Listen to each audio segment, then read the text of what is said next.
Bro, tempe nih. Banyak tempe bro. Tempe ya. Kira-kira kita bakal kedatangan siapa ya? Dilihat dari background yang tempe banget, udah tempe banget nih mah. Tempe banget bro. Jadi Asli. kayaknya ini bakalan menarik nih pembahasan kita. nih. Iya. Pasti. Ngomong-ngomong soal tempe nih ya, haruskah kita ngobrol sama orang yang sudah bergelut di bertempe? Tentu ya, harus. Tentu. Kalau gitu ya langsung saja ya.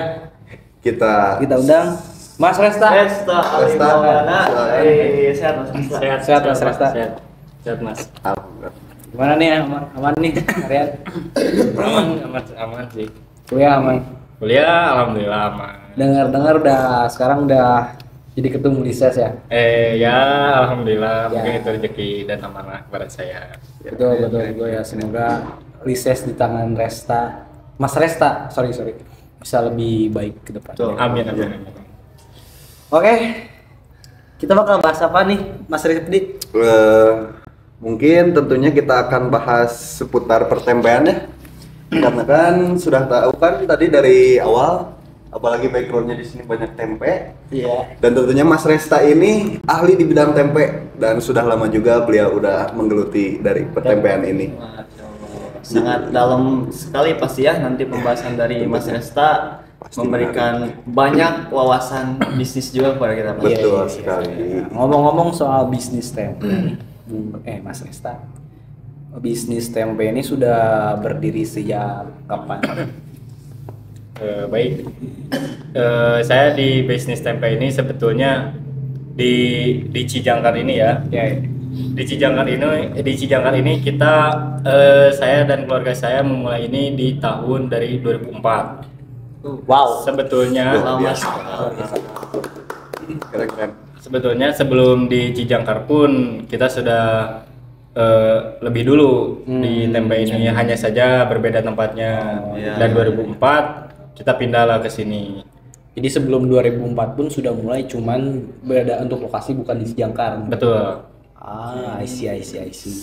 Tempe. Ya. Apa ya? Apa dong? Tapi nih distribusi tempe dari tempat produksi ini, aku pengen nanya nih soal distribusi.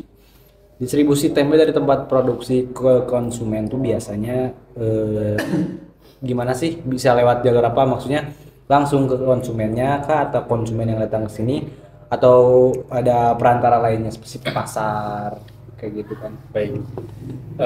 Di distribusi ini kita ada beberapa metode ya. Yang pertama yang pasti kita menggunakan media sosial dulu. Kita memasarkannya. Nah, ketika mereka untuk pengiriman, kita bisa antarkan ke pasar. Yang kedua, mereka bisa datang sendiri ke sini. Oh, juga itu bisa. Ya, bisa langsung. Karena kalau misalkan mereka ke sini langsung, mereka juga tahu, dan mereka juga mungkin kalau untuk harga, kalau di pabrik langsung mereka menjadi lebih murah. Lebih kejangkau ya Mas ya. Karena mereka sendiri yang ngambil ke sini. Betul. Iya. Ya, Pak. Oke. Lanjut. Apa ya? Nanya dong, Bung, silakan. Kalau ada pertanyaan, Bung Aldi. Bung Aldi nih. Kira ngobrol santai aja. Ini kan udah berdiri sekitar 10 tahun ya berarti dari Kurang lebih ya. kurang lebih 10. 2004, Bung. 2004. 20 tahun kurang lebih tuh, Bung. Bung Kurang Aldi. lebih baru bangun tidur ya, Bung. Iya, harusnya butuh kopi nih, nggak ada kopi nih kawan-kawan kebetulan lagi ada sponsorship. Nanti di-cut aja ya.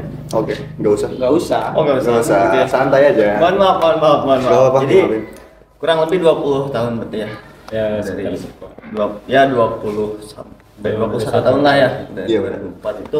Nah, pasti banyak sekali dong gelombang-gelombang tantangan yang dihadapi oleh Mas Resta gitu ya dalam menjalani pastinya. bisnis ini. Nah, boleh disebutkan nggak ke para penonton agar nanti bukan hanya penonton sih, kita juga bisa belajar gitu dari pengalaman Mas Resta. Ya, baik untuk ini sebetulnya kan ini juga usaha orang tua Resta ya.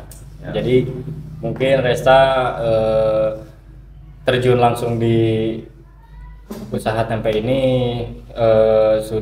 ada tidak masih belum selama itu. Jadi mungkin untuk permasalahan yang lebih dari yang dulu-dulunya itu orang tua Resta yang merasakan. Tapi Resta ketika terjun juga banyak yang Resta rasakan itu. Pastinya. Itu tantangan juga yang terasa untuk Resta tuh banyak. Jadi mulai dari kita untuk tempe ini kita dari awal ngerintis tuh gimana sih caranya kita buat terus berkembang, terus memasarkan kepada ke orang-orang Terus agar mereka berinovasi tahu. gitu ya, Nah Mas, betul itu sebuah tantangan dan terus juga bagaimana kita tuh konsisten agar terus bisa berkembang. Ya, improve. Oke. Bicara tantangan, kan kalau sekarang ini kan tempe tuh banyak ya, yang menjual juga, Ya, yang betul. produksi juga. Nah, gimana Mas Resa sendiri untuk menghadapi persaingan tentang bagaimana Resta yang menjual tempe dan juga kompetitor lain yang sama-sama menjual produk tempe, olahan tempe, itu gimana sih cara untuk menghadapinya?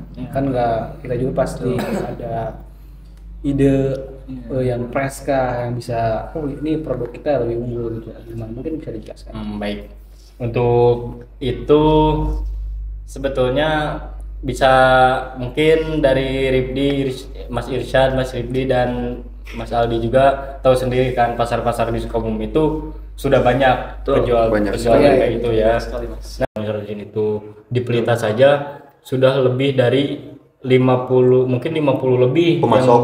yang jualan di pasar tuh. Banyak banget ya kompetitornya. Luar biasa betul. guys.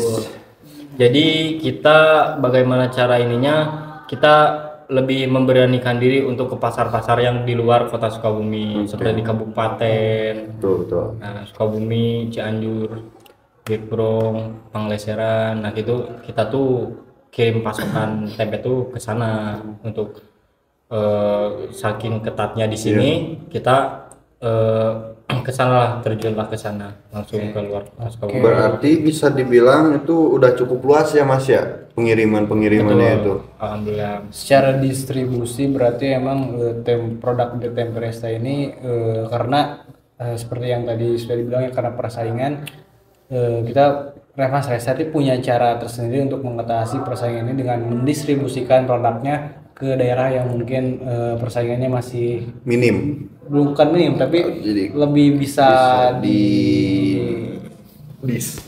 inilah ya disikat lah. Iya, Ya, bisa. pokoknya gitulah. Bisa Yang bersaing mungkin ya. masih tingkat persaingan itu masih rendah. Iya, Iya. itu maksudku Mas. Iya. Betul. Apa ya tadi itu? Untuk karyawan sendiri Mas Resta di sini ada berapa banyak? Nah, Oh iya, karyawan. untuk karyawan itu kita di sini ada 3 orang ya. Untuk karyawan sendiri kita tuh ada 3 orang. Tiga. Ya.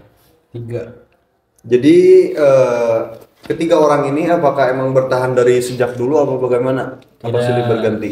Tidak. Untuk para karyawan ini tuh mereka tuh kadang ya mungkin lebih ke karena pekerjaan di tempe itu, di pabrik tempe itu kita mungkin yang untuk yang bahasa Sunda nama merennya tekuat mah meren. Mereka pasti pergi. Ya. Tepat mah ingkah Ya, kasar kalau mah. kalau mereka Kalau tidak mereka kuat, nggak mampu bertahan ya mereka pergi aja. dan kita untuk mencari lagi. Iya betul sekali. Tapi kita juga tidak semena-mena untuk Mengeluarkan ya. Karena kalau bicara tentang karyawannya ada yang namanya etika bisnis. Nah mungkin ketika ada karyawan yang dalam artian mereka melanggar suatu aturan di perusahaan tempe Resta ini, ada nggak sih sanksi-sanksi yang diberlakukan untuk mereka? Nah, baik untuk punishment di sini tuh kita lebih ke tidak langsung menjatuhkan punishment yang berat ya. Ketika mereka membuat kesalahan tuh kita punishment dengan secara lisan terlebih dahulu, karena kita lihat dulu kesalahannya apa, kita tanyakan dulu kenapa seperti ini. Jadi kita tidak memberikan punishment yang tidak sesuai dengan apa yang tapi kita evaluasi kembali si karyawan tersebut agar mereka tidak mengulanginya lagi. Jadi ada peringatan dulu sebelum mungkin nanti adanya pelanggaran yang lebih berat, itu diperingati dulu agar mereka tidak mengulanginya lagi dan yang dapat menumbuhkan pelanggaran yang lebih Berat lagi. ya. Oke, jadi secara etika bisnis perusahaan Resta ini emang diterapkan ya teman-teman. Keren sekali. Ya. Baik untuk dicontoh, guys. Yes. Ngomong-ngomong nih, Mas Resta, gimana tanggapannya ketika permintaan pasar itu tiba-tiba meningkat, apalagi di saat-saat bulan Ramadan, Iya. hari raya atau musim hajat gitu kan, musim kawin? Banyak kejadian. Betul. Nah, untuk di melonjaknya pemesanan ini kita tuh tidak bisa untuk seperti permintaan pasar dari para konsumen meminta untuk hari esok untuk ditambah. Itu tuh kita tidak bisa sebetulnya karena proses dari tempe sendiri itu sampai menjadi tempe yang bisa dipasarkan dan dijual itu bisa 2 hari. Jadi ketika mereka ingin menambah untuk menambah barang ya, stok. Mereka pesan terlebih dahulu. Oh, jadi kayak di PO 2 dulu hari, guys, ya. PO dulu. Karena ya seperti yang dibilang tadi, untuk tempe ini tidak bisa sehari langsung jadi. Ada prosesnya di 2 hari. Dan kita pun kalau misalkan ada melonjaknya permintaan, kita bisa menambah, hanya saja kita tidak langsung besar. Sedikit demi sedikit menambah, ketika emang kurang kita tambah lagi di hari esok, kita tambah lagi gitu. Oke, berbicara terkait permintaan pasar nih ya Mas Resta, kira-kira segmentasi pasar dari perusahaan tempe Mas Resta itu ke arahnya tuh ke kalangan apa gitu? Kayak misalkan apakah ke konsumennya langsung kah? Atau mungkin ke perusahaan-perusahaan olahan tempe kah, olahan produk tempe kah? Itu bisa tolong dijelaskan. Baik, untuk segmentasi pasar di sini kita ada beberapa varian ya, sebenarnya varian apa ya. Iya, mungkin varian ada lah. beberapa produk kita untuk di pasar-pasar bisa disebut di kelas menengah dan kelas menengah ke bawah. Untuk kelas menengah ke bawah itu kita ada di harga yang cukup rendah, cukup murah, mereka bisa menemukan banyak di pasar. Dan kita untuk menengah ke atas itu kita ada di tempe yang premium, yang super. Di situ kita sudah menyiapkan untuk memang mereka inginnya tuh yang kualitasnya yang terbaik gitu. Kita sudah ada. Jadi untuk tempe-tempenya sendiri pun ada jenis-jenisnya ya. Betul. Ada tempe tadi tempe yang biasanya, ada yang middle-nya, ada yang spesialnya juga. Boleh nggak sih kita pengen tahu nih produk-produk dari jenis-jenis tempenya Ya, kayak gimana? coba pengen lihat Mas Resta. Penonton juga pengen lihat. Nah ya, untuk produknya bisa dilihat sendiri di belakang kalian. Di sini ada beberapa varian tempe. Nah, yang dipegang Mas Ribdi itu tuh tempe yang super, yang premium. Premiumnya Itu murni yang benar-benar kualitasnya kita tingkatkan. Yang kualitasnya tuh Padatnya Mas. Montok tidak banget. abal-abal lah gitu. Warung kata bicara soal tempe. Ada nih beda dari yang lain, tempe itu dibungkus oleh daun pisang. kayak ulat guys. Ini tuh apa sih guys? Bung Resta. Sebetulnya sama saja ya, hanya saja dari konsumennya sendiri yang mengatakan bahwa ketika beli tempenya di daun tuh ketika mereka buka tuh ada aroma harumnya gitu. Itu yang Jadi dari tes dari pelanggan-pelanggan yang bilang bahwa tempe yang dibungkus oleh daun ini menambah cita rasa baik dari aroma maupun rasa, begitu guys. Keren. Luar biasa guys. Untuk ini Mas Resta, harga-harganya pengen tahu dong. Siapa tahu penonton di sini bisa beli langsung ke sini. Betul. Ya. Oke, untuk harga yang bisa dilihat yang di depan kita. Nah, tempe Coba ini tuh liatin tempe kembali. murni ini tuh yang sebesar ini tuh kita di harga Rp5.000. 5.000. Iya, Jauh banget guys. dengan kualitas yang premium di lebar harga Harga 5.000 5.000. itu worth it banget guys. Dan yang kedua kita yang di belakang ini tuh Tempe ulet. yang Tempe bulu varian-varian yang panjang ini tuh kita berbeda-beda ya harganya. Ada yang di harga di 5.000, yang sebelah sana tuh 5.000, yang ukurannya lebih kecil ya daripada yang ini, karena ini tuh bisa di harga 8.000 atau 7.000. Adapun harga yang 10.000 dan harga 12.000. Itu yang 12.000 tuh udah jumbo. Wah, paket sekeluarga. Jadi selain dari jenis-jenis tempenya di sini juga ada ukuran-ukuran yang variatif guys ya, ada yang kecil, ada yang gede, ada yang super besar. Ada yang Ya, buadak guys. keren sekali ya. Mantap. Sangat variatif dan juga untuk konsumen jadi banyak pilihan untuk mereka beli begitu. Nah, kan tadi bicara soal distribusi nih, Mas Resta kan udah dikirim-kirim ke berbagai daerah di kota kabupaten Sukabumi. Untuk tantangannya sendiri dalam proses distribusi itu kan pastinya ada ya. Ada nggak sih? Kayak Ada. gimana tantangannya? Ada. Ada. Nah, untuk distribusi, tantangan untuk distribusi kita ketika pengiriman.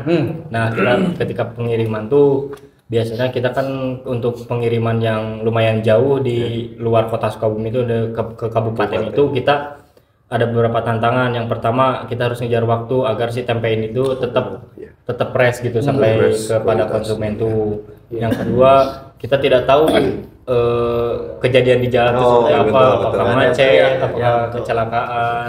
Karena yang sudah pun ada beberapa kendala seperti ban pecah, itu kan menghambat. Yang kedua macet, lewat kan pabrik-pabrik tuh biasanya pagi-pagi tuh mereka tuh padat banget ya. Nah, kita tuh kadang di situ yang makanya kita harus lebih pagi pengiriman daripada Antisipasi ya. Nah, betul, antisipasi agar si tempe tuh sampai ke konsumen tuh agar mereka tetap Merasakan kualitasnya gitu ya. Kualitas terbaik dari tempe ini. Oke, tadi kan Bung Resta bilang ya untuk mempertahankan kualitas tempe dalam mendistribusikannya pun harus lebih sat-sat lah, lebih Sat-sat, cepat kan. iya. Aku jadi penasaran nih terkait ada nggak sih penjualan secara online-nya kan untuk tempe Resta ini? baik. Nah, untuk distribusi online tempe yang di belakang ini tuh sebetulnya kita belum ada ya.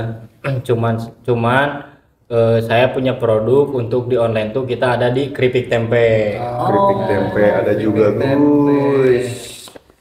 Nah, untuk keripik tempe tersebut nih Mas Resta, apakah udah berkeliaran gitu keluar kota? Distribusinya. Berkeliaran saya jadi nyambungnya jadi ke ambigu. Sorry guys. Baik.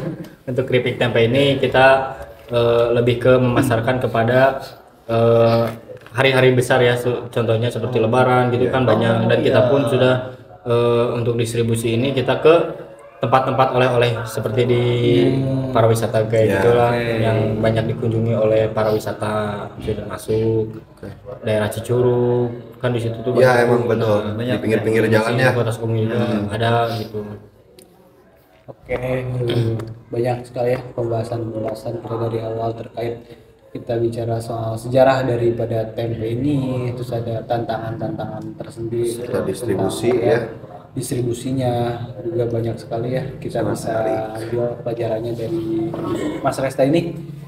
Nah, sebelum kita mengakhiri ya sesi podcast kali ini, ada nggak harapan Resta ke depannya terkait perusahaan tempenya? Betul sekali.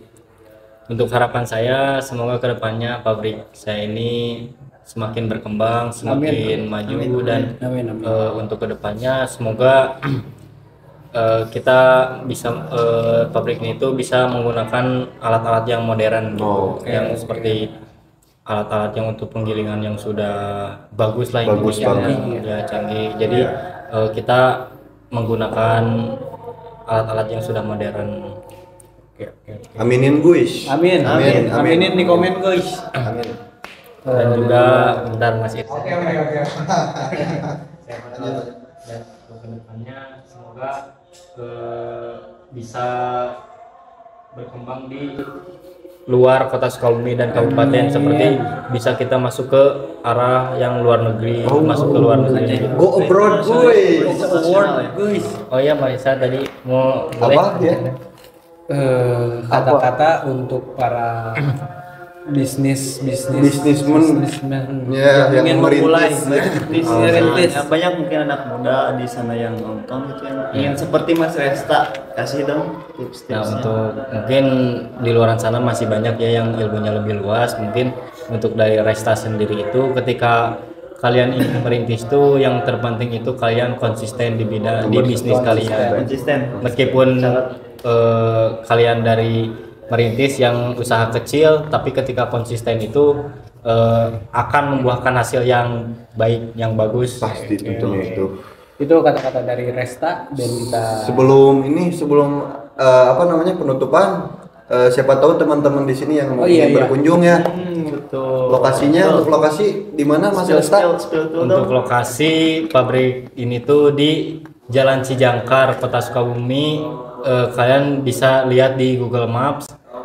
Untuk patokannya intinya itu SDN Cijangkar 2. Ditunggu guys, Yang pokoknya. pengen belajar bikin tempe datang guys. Dan Ya. kalaupun kalian ingin memesan, mungkin bisa lewat WhatsApp ya. Nanti WhatsApp nanti boleh di itu ya, silakan nomornya. diituin, dianunya, dianuin ada pokoknya. Ada adminnya Aduh. juga. Oke, mungkin hanya situ podcast kali ini kita tutup. Mungkin Yuk. sampai jumpa di lain hari. Thank you all. See you all. Peace.